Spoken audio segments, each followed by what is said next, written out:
ആകാശവാണി.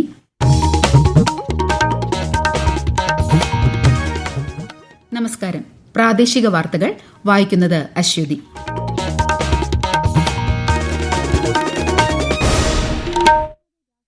പ്രധാന വാർത്തകൾ.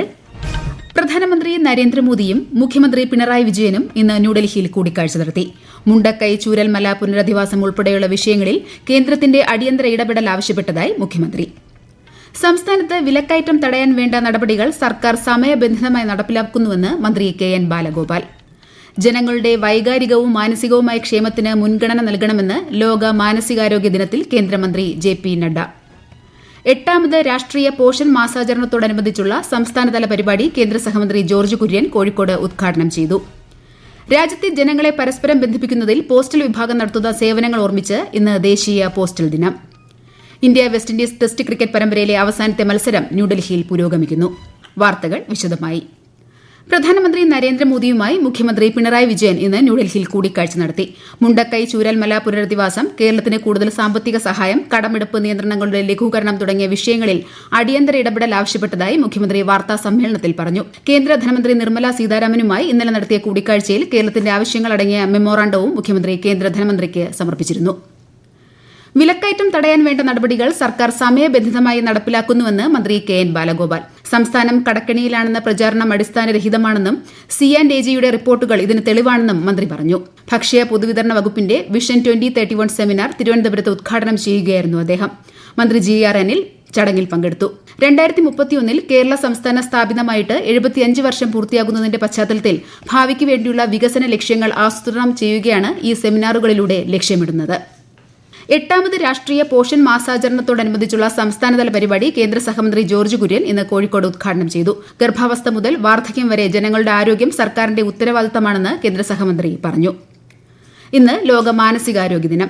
മാനസികാരോഗ്യ വെല്ലുവിളികളും പരിഹാര മാർഗ്ഗങ്ങളും സംബന്ധിച്ച അവബോധം വർദ്ധിപ്പിക്കുകയാണ് ദിനാചരണത്തിന്റെ ലക്ഷ്യം. സേവനങ്ങളുടെ ലഭ്യത, ദുരന്തങ്ങളിലും അടിയന്തര സാഹചര്യങ്ങളിലും മാനസികാരോഗ്യം എന്നതാണ് ഈ വർഷത്തെ പ്രമേയം. മാനസികാരോഗ്യം ആവശ്യമല്ല, മറിച്ച് അവകാശമാണെന്നും അതിനുള്ള പിന്തുണ നൽകാൻ എല്ലാവരും ഒറ്റക്കെട്ടായി നിൽക്കണമെന്നും തിരുവനന്തപുരം മെഡിക്കൽ കോളേജ് സൈക്യാട്രി വിഭാഗം മേധാവി ഡോക്ടർ കൃഷ്ണൻ S ആകാശവാണി വാർത്തകളോട് പറഞ്ഞു. മാനസികാരോഗ്യം ഒരു മനുഷ്യാവകാശമാണ്. അടിസ്ഥാനപരമായി ശാരീരികാരോഗ്യം പോലെ തന്നെ ഒരാളുടെ പൂർണ്ണമായ ക്ഷേമത്തിന് മാനസികാരോഗ്യവും അത്യന്താപേക്ഷിതമാണ്. ദൗർഭാഗ്യവശാൽ ഇന്നും പലർക്കും ഈ അവകാശം നിഷേധിക്കപ്പെടുകയാണ്. നല്ല മാനസികാരോഗ്യത്തെ പ്രോത്സാഹിപ്പിക്കാൻ മറ്റുള്ളവരുടെ വിഷമതകളെ മുൻവിധികൾ കൂടാതെ കേൾക്കുക, സഹായം തേടുന്നവരെ പിന്തുണയ്ക്കുക, ബഹുമാനവും കാരുണ്യവും ഒക്കെയുള്ള ഒരു സംസ്കാരം എന്നിവ വളർത്തിയെടുക്കേണ്ടത് അത്യാവശ്യമാണ്. വൈകാരികവും മാനസികവുമായ ക്ഷേമത്തിന് മുൻഗണന നൽകാൻ മാനസികാരോഗ്യ ദിനം ജനങ്ങളെ ഓർമ്മിപ്പിക്കുന്നുവെന്ന് കേന്ദ്രമന്ത്രി JP നഡ്ഡ. മാനസികാരോഗ്യ സേവനങ്ങൾ, പരിചരണം, സമയബന്ധിതമായ സഹായം എന്നിവ പ്രോത്സാഹിപ്പിക്കുന്നതിന് എല്ലാവരും ഒരുമിച്ച് പ്രവർത്തിക്കണമെന്ന് ലോക മാനസികാരോഗ്യ ദിന സന്ദേശത്തിൽ അദ്ദേഹം പറഞ്ഞു. ഇന്ന് ദേശീയ പോസ്റ്റൽ ദിനം. ജനങ്ങളെ പരസ്പരം ബന്ധിപ്പിക്കുന്നതിൽ പോസ്റ്റൽ വിഭാഗം നടത്തുന്ന സേവനങ്ങൾ ഓർമ്മിക്കാനാണ് ഈ ദിനം ആചരിക്കുന്നത്. 1884 ബ്രിട്ടീഷ് ഭരണകാലത്ത് ആരംഭിച്ച ഇന്ത്യ പോസ്റ്റ് എക്കാലവും രാജ്യത്തിന്റെ ആവശ്യങ്ങൾക്കൊപ്പം നിന്നിരുന്നു. 170 വർഷം പിന്നിടുമ്പോഴും സമൂഹത്തോടുള്ള ഉത്തരവാദിത്വവും ജനങ്ങളോടുള്ള പ്രതിബദ്ധതയും ഇന്ത്യയുടെ പോസ്റ്റൽ വിഭാഗം മികച്ച രീതിയിൽ നിറവേറ്റുകയാണ്. നൂതനത്വവും ആധുനികവൽക്കരണവും പ്രോത്സാഹിപ്പിക്കുന്നതിൽ പോസ്റ്റൽ വകുപ്പിന്റെ പങ്ക് ഉയർത്തിക്കാട്ടാനാണ് ഈ ദിനം ആചരിക്കുന്നതെന്ന് Thiruvananthapuram north division post office senior superintendent Rahul R Akashvani വാർത്തകളോട് പറഞ്ഞു. യൂണിവേഴ്സൽ പോസ്റ്റൽ യൂണിയൻ 1874 സ്ഥാപിതമായി. അതിന്റെ ഒരു ആനിവേഴ്സറി ആയിട്ടാണ് എല്ലാ വർഷവും ഒക്ടോബർ 9 വേൾഡ് പോസ്റ്റ് ഡേ ആയിട്ട് ആചരിക്കുന്നത്. അപ്പൊ ഈ വർഷത്തെ വേൾഡ് പോസ്റ്റ് ഡേയുടെ തീം എന്ന് പറയുന്നത് post for people, local service, global reach എന്നതാണ്. വേൾഡ് പോസ്റ്റ് ഡേ ആഘോഷങ്ങളുടെ ഭാഗമായിട്ടാണ് India post October 10 national post day ആയിട്ട് ആചരിക്കുന്നത്. നമ്മൾ ഒരാഴ്ച നീണ്ടു നിൽക്കുന്ന പല പല പരിപാടികളാണ് ഇതിനു വേണ്ടി പ്ലാൻ ചെയ്യുന്നത്. ഇപ്പോൾ ഓരോ ദിവസവും പല പല ഡേ ആയിട്ട് നമ്മൾ ആചരിക്കാറുണ്ട്. For example technology day, financial inclusion day, ഇന്ന് കസ്റ്റമർ ഡേ ആയിട്ടാണ് നമ്മൾ ചെയ്തിരിക്കുന്നത്. ബീഹാർ നിയമസഭാ തെരഞ്ഞെടുപ്പിന്റെ ആദ്യഘട്ടത്തിനായുള്ള വിജ്ഞാപനം പുറപ്പെടുവിച്ചു. 243 അംഗ നിയമസഭയിലേക്കുള്ള തെരഞ്ഞെടുപ്പ് 2 ഘട്ടങ്ങളിലായാണ് നടക്കുക. നവംബർ 6-ന് 121 സീറ്റുകളിലേക്കുള്ള ആദ്യഘട്ട വോട്ടെടുപ്പ് നടക്കും. നാമനിർദ്ദേശ പത്രിക സമർപ്പിക്കാനുള്ള അവസാന തീയതി ഈ മാസം 17-ആണ്. നവംബർ 11-നാണ് 2ാം ഘട്ട വോട്ടെടുപ്പ്. ഈ വാർത്തകൾ ആകാശവാണിയിൽ നിന്ന്. ആകാശവാണി വാർത്തകളും വാർത്താധിഷ്ഠിത പരിപാടികളും All India Radio News Thiruvananthapuram YouTube ചാനലിലും All India Radio News Thiruvananthapuram Facebook പേജിലും AR News_ തിരുവനന്തപുരം ഇൻസ്റ്റഗ്രാം അക്കൌണ്ടിലും AR News_TVM X ഹാൻഡിലും ലഭ്യമാണ്. ശബരിമല സ്വർണ്ണപ്പാളി വിഷയത്തിൽ അന്വേഷണം നടത്തി കോടതിക്ക് തന്നെ റിപ്പോർട്ട് സമർപ്പിക്കണമെന്ന് പ്രത്യേക അന്വേഷണ സംഘത്തോട് നിർദ്ദേശിച്ച ഹൈക്കോടതിയുടെ നടപടി ആശ്വാസകരമെന്ന് പ്രതിപക്ഷ നേതാവ് VD സതീശൻ. ഇതിൽ പങ്കാളികളായ എല്ലാവരെയും നിയമത്തിന് മുന്നിൽ കൊണ്ടുവരുമെന്നാണ് പ്രതീക്ഷിക്കുന്നതെന്ന് അദ്ദേഹം മാധ്യമങ്ങളോട് പറഞ്ഞു.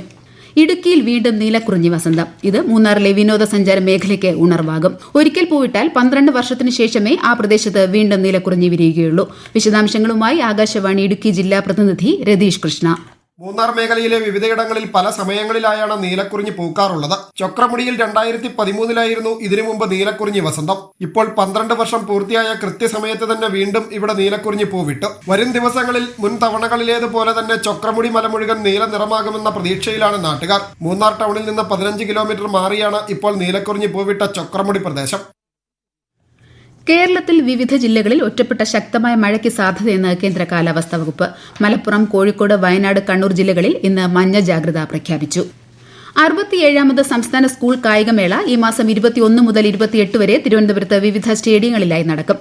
കൂടുതൽ വിവരങ്ങളുമായി ആകാശവാണി ലേഖകൻ സ്മിതി M. പള്ളുരുത്തി.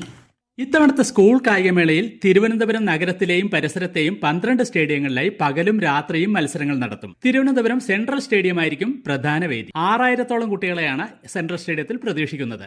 ദേശീയ നിലവാരത്തിലുള്ള കളിസ്ഥലങ്ങളാണ് മത്സരങ്ങൾക്ക് വേണ്ടി ഒരുക്കുന്നതെന്ന് മന്ത്രി V. ശിവൻകുട്ടി അറിയിച്ചു. തിരുവനന്തപുരത്തെ 75ഓളം സ്കൂളുകളിൽ 18,000-ഓളം വിദ്യാർത്ഥികൾക്ക് മേളയുടെ ഭാഗമായി താമസ സൗകര്യവും ഒരുക്കും. India west Indies test cricket പരമ്പരയിലെ രണ്ടാമത്തെയും അവസാനത്തെയും മത്സരം ന്യൂഡൽഹിയിലെ അരുൺ ജെയ്റ്റ്ലി സ്റ്റേഡിയത്തിൽ പുരോഗമിക്കുന്നു.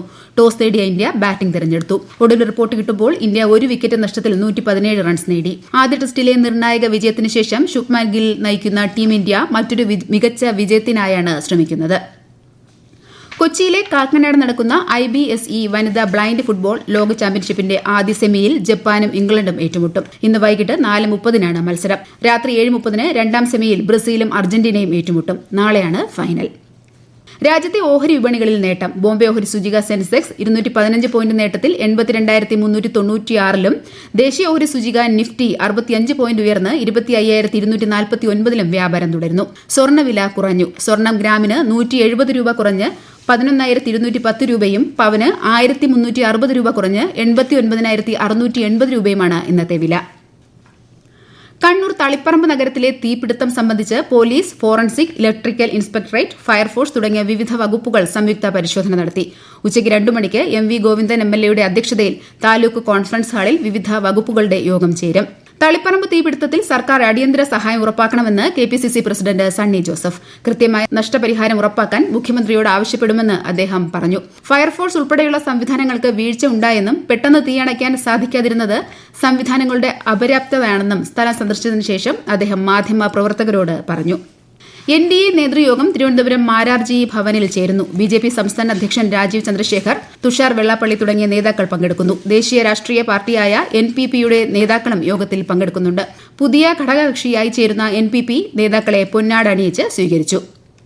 യഥാർത്ഥ വികസനത്തിന്റെ ഗുണഫലങ്ങൾ അനുഭവിക്കണമെങ്കിൽ കേരളം ഒരു ഡബിൾ എഞ്ചിൻ സർക്കാരിനെ കുറിച്ച് ആലോചിക്കണമെന്ന് കേന്ദ്ര സഹമന്ത്രി സുരേഷ് ഗോപി. പാലക്കാട് നഗരസഭയിലെ വികസന സദസ്സും വിവിധ വികസന പദ്ധതികളുടെ ഉദ്ഘാടനവും നിർവഹിക്കുകയായിരുന്നു അദ്ദേഹം. ഒരു ഡബിൾ എഞ്ചിൻ ഭരണ സംവിധാനത്തിന്റെ നേട്ടങ്ങളാണ് പാലക്കാട് നഗരസഭയിലെ വ്യത്യസ്തങ്ങളായ വികസന പദ്ധതികളെന്ന് അദ്ദേഹം പറഞ്ഞു.